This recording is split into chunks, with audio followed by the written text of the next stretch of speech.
Bonjour, bonjour. Alors, j'ai déjà tourné cette vidéo plusieurs fois, mais elle était à chaque fois beaucoup trop longue, et donc j'ai essayé d'abréger vraiment tout en disant l'essentiel. Ça va pas être facile. Je vais essayer quand même de bien articuler.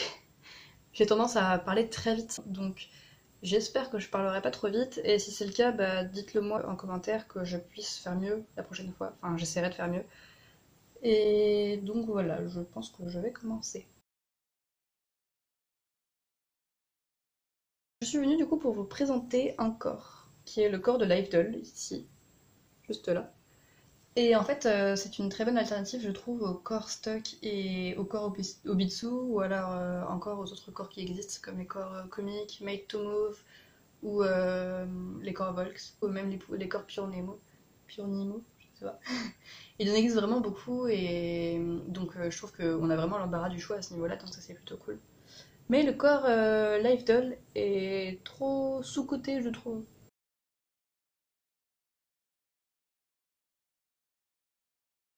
Une Live Doll, c'est une poupée qui nous provient du Canada, qui a été commercialisée de 2009 à 2012 par l'entreprise Spin Master. Donc je vais vous mettre une petite photo des 4 ou 5 premières Live Dolls qui sont sorties. Et donc celle à laquelle nous on va s'intéresser, pour les mochas en tout cas, c'est la Live Doll Daniela.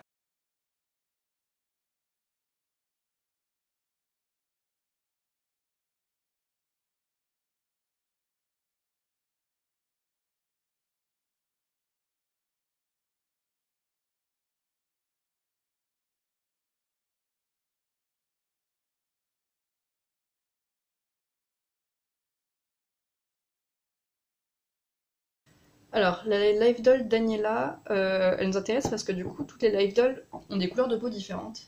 Et celle-là, c'est celle qui se rapproche le plus au niveau de la teinte des mochas, tout simplement. Il en existe une autre, je crois que c'est la Live Doll Alexi, qui est un tout petit peu plus foncée. Donc je pense qu'elle serait trop foncée, mais en fait, je sais pas, à voir. Parce que celle-là est un tout petit peu plus claire, je sais pas si ça se voit, mais elle est vraiment un petit peu plus claire. Donc je pense que si on protège votre tulipe avec du MSC qui blanchit un petit peu, je pense que du coup le corps sera vraiment exactement de la même couleur que la tête. Et moi la mienne, elle est protégée au Puriticil. Enfin elle est pas finie, hein, mais pour l'instant elle est protégée au Puriticil, qui ne blanchit vraiment pas du tout. Donc elle est un tout petit peu plus foncée que le corps. Avec les habits ça se voit vraiment pas.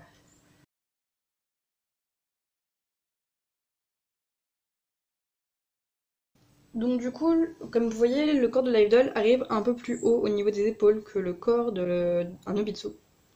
Et par rapport à un corps stock classique, voilà, elle arrive à peu près à ce niveau-là.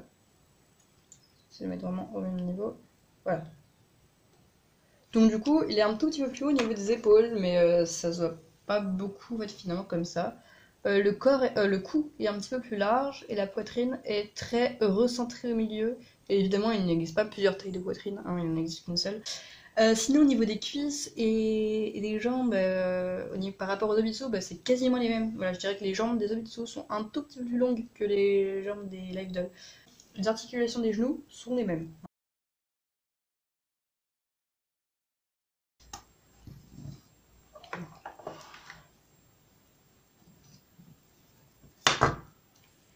Alors, du coup, comme vous savez, l'Obitsu a une double articulation. Donc d'abord la première articulation qui est là, et ensuite la deuxième qui arrive, voilà, comme ça. Ce qui fait qu'en fait, on peut les mettre à genoux, pas complètement, mais on peut les mettre en partie. Voilà, et je replie. Et c'est quand même plutôt sympa. Parce que avec un corps stock qui n'a qu'une seule articulation, en fait, on ne peut pas les mettre plus que ça. Donc c'est vraiment, en fait, si vous laissez la mettre à genoux, elle est pas droite, quoi. Du coup, ce qui est sympa avec le Lobitsu, c'est qu'on pouvait faire ça. Et ben on peut aussi avec la Live un peu moins, vous verrez. Voilà, donc elle a aussi une double articulation. La première qui est là, et en fait la deuxième, voilà, qui arrive juste là. Donc on peut aussi la mettre sur les genoux. En fait, elle est un tout petit peu moins posable. Je sais pas si ça se verra beaucoup à la caméra, mais en gros, voilà. Elle se baisse un petit peu moins que le Bitsu. Elle a une articulation en plus que le Bitsu n'a pas, c'est l'articulation au niveau du bassin. Et elle est vraiment très articulée à ce niveau-là. On peut vraiment la tourner dans tous les sens, même lui faire un tour complet si on veut. Ouais, bon, à ce niveau-là, elle est très articulée. Après, il y a évidemment l'articulation, celle qui permet de s'asseoir, quoi, et de s'allonger, on va dire. Qui bah, est normale, hein, on peut l'avancer d'avant en arrière. On a les articulations des bras qui sont pas mal, mais qui sont pas incroyables parce que, par exemple, contrairement à l'Obitsu, vous pouvez vraiment lui mettre le bras vers le haut, comme vous voulez en fait. Vous pouvez vraiment. Voilà. Le corps de Lifetall ne peut pas. Voilà, il reste bloqué à ce niveau-là en fait, de chaque côté. On peut pas lui lever les bras plus que ça. Sauf si on les tourne, donc comme ça. Et là, à ce moment-là, on pourra lui lever. Mais là, c'est vraiment bloqué. Et donc pareil, si vous voulez descendre, bah, vous pouvez pas descendre plus que ça. C'est de nouveau bloqué. Donc c'est un peu embêtant, mais bon, après, il suffit de lui tourner, c'est pas, voilà. C'est pas très très grave, on va dire. Hop. Au niveau des mains, les mains font la même taille que celles des mains de Bitsu. Elles sont un tout petit peu plus petites, mais vraiment, c'est pas grand chose. Et je vais essayer de vous montrer avec la même main, si c'est possible. Ça joue vraiment à pas grand chose. Et en fait, elles ont des mains aussi assez semblables. Je vais essayer de vous montrer ça de plus près. Les mains des Live Dolls sont très détaillées. On voit par exemple les petits traits des pliures des doigts, que les mains d'Obitsu n'ont pas. Mais sinon, voilà, c'est quasiment la même taille. Quasiment tous les doigts sont collés, sauf l'index et le petit doigt. C'est lequel? C'est l'auriculaire. Je crois que c'est l'auriculaire. Donc ces deux-là ne sont pas collés, donc si vous voulez et le pouce aussi. Donc si vous voulez leur mettre une bague, c'est possible. Parce que comme on peut pas leur changer les mains, vous pouvez au moins leur mettre des bagues si vous voulez. Sur l'autre main, le petit doigt est collé.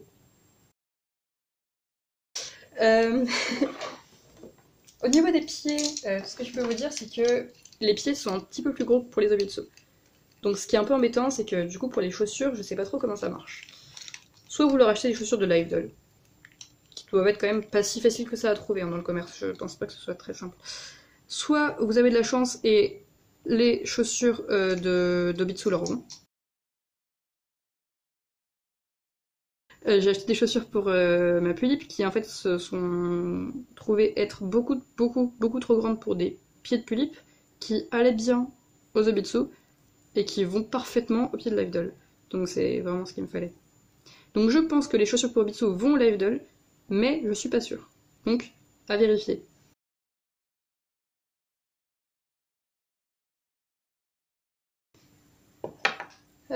Donc je pense qu'au niveau des articulations, ça j'ai fait un peu le tour. Donc les choses à en tirer qui sont pas si bien que ça. En gros, on va dire les mauvais points de score. Je pense que c'est principalement les épaules qui sont assez larges. Donc avec certains habits, ça passe bien, on voit pas trop la différence. Du coup, il y a peut-être des habits qui ne le riront pas. Des habits qui sont faits pour Obitsu ou pour Pulip qui ne le riront pas parce que tout simplement les épaules sont trop larges. Aussi, tous les habits qui moulent un peu trop la poitrine ne le verront pas non plus parce qu'elles ont une forme de poitrine vraiment spéciale qui n'est d'ailleurs à mon sens pas très très jolie. Hein. Donc soit vous leur achetez des habits assez larges qui ne moulent pas, soit vous leur faites faire des habits sur mesure. Moi c'est ce que j'ai fait pour ma Pulip. Elle a un haut qui est fait sur mesure. Donc j'ai envoyé mon corps, la personne a fait son haut avec mon corps et m'a renvoyé le corps avec le haut. Donc c'était plutôt sympa. Ensuite, il y a un petit problème aussi au niveau de ces corps, c'est qu'ils jaunissent. Alors je sais pas ce qu'il fait jaunir, je pense que c'est à peu près la même chose que pour les Pulip. Ça doit être la poussière, le soleil, tout ça. Et donc je sais pas si ça se voit beaucoup, mais le bas des jambes là, les tibias sont très jaunes par rapport au reste du corps. Moi je l'ai acheté d'occasion, donc je l'ai acheté comme ça. Et aussi un autre truc, c'est l'articulation du bassin. Elle a beau être vraiment bien, elle bouge beaucoup. Et du coup, parfois, vous le touchez à peine et l'articulation bouge, donc pour faire des photos, c'est pas hyper pratique. Au niveau des proportions du coup des jambes, tout ça, je pense que pour les jeans, ils sont peut-être un tout petit peu plus grands parce que forcément ils ont les jambes un petit peu plus petites que pour les Obitsu. Mais franchement, je pense pas que ce soit très gênant. Je pense que vraiment, au niveau des pantalons, tout ça, tout ce qui va aux Obitsu leur vont. Voilà.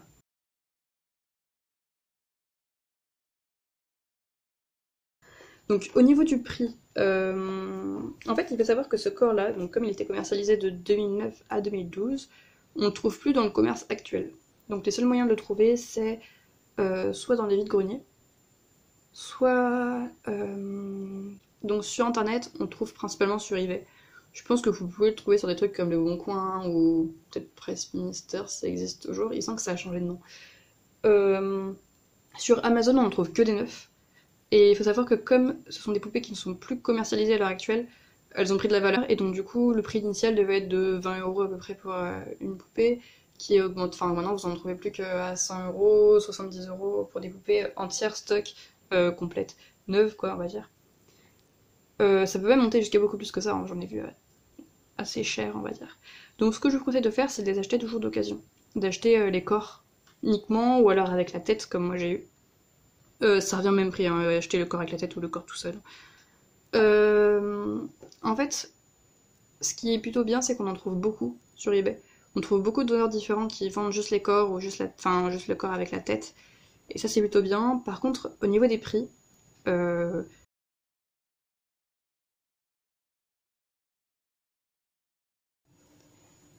alors, pour le prix, sur eBay d'occasion, en général, les corps varient entre 5 et 15€. Mais le problème, c'est qu'en fait, la plupart des corps viennent des États-Unis et il y a donc beaucoup de frais de port. Les frais de port sont en général dans les 20€, un peu moins, mais dans les 20€ quoi. Donc comptez bien 30€ pour un corps. Sachant que le moins cher que j'ai trouvé, ça devait être genre dans les 26€ avec les frais de port, hein. Et le plus cher des moins chers, c'était genre 32€. Mais ce qui est bien, c'est qu'il y a quand même beaucoup de vendeurs différents. Donc vous pouvez vraiment choisir le corps qui vous correspond.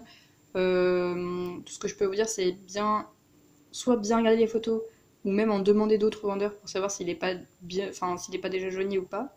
Ou alors, euh, ou alors tout simplement en acheter neuf, mais il faut savoir que du coup neuf ça coûte très cher. Donc je vous conseille vraiment de les acheter d'occasion et de bien vérifier s'ils sont pas jaunes, ou alors faire des concessions on va dire et en acheter un jaune, mais pas trop cher.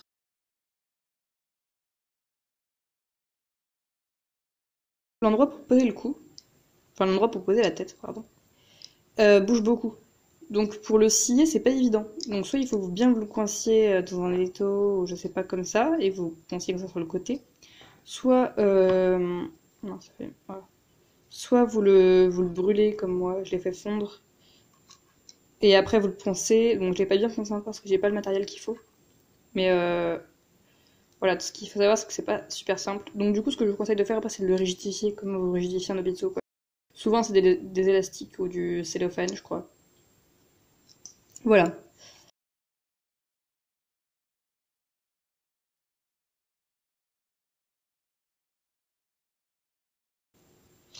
Bah voilà. Donc hop, on va dire que la vidéo est finie. Tout ce que je peux vous dire, voilà, c'est que par rapport à une mocha, je vais vous mettre du coup la différence au niveau du corps quand même. Vous puissiez voir. Voilà, on est quand même sur quelque chose d'assez semblable, hein. Donc évidemment, la mocha est un tout petit peu plus foncée, mais franchement, c'est pas grand chose. Voilà, donc j'espère que la vidéo vous a quand même plu, enfin qu'elle vous sera utile. Peut-être qu'elle vous aura donné envie d'acheter un corps de Live Doll. Peut-être pas, peut-être que vous préférez les Made to Move. Moi, pour ma Pudip, j'avais vraiment envie d'un corps de Live Doll parce que les proportions c'était vraiment ce que je voulais. Je trouve que les corps de Made to Move sont un peu plus grands et un peu plus carrés. Même s'ils ont aussi des jolies courbes, je préférais quelque chose qui ressemblait plus aux Obitsu. Et même si celui-là, au niveau du corps, à cet endroit, il leur ressemble pas, je trouve qu'au niveau des jambes, c'est vraiment quasiment la même chose. Et franchement, c'est quand même. Il y a quand même pas beaucoup de différence, quoi. Donc voilà, je ferai sûrement d'autres vidéos dans le futur. Je sais pas encore trop sur quoi. Voilà, j'espère que tout ça, ça vous a plu et au revoir.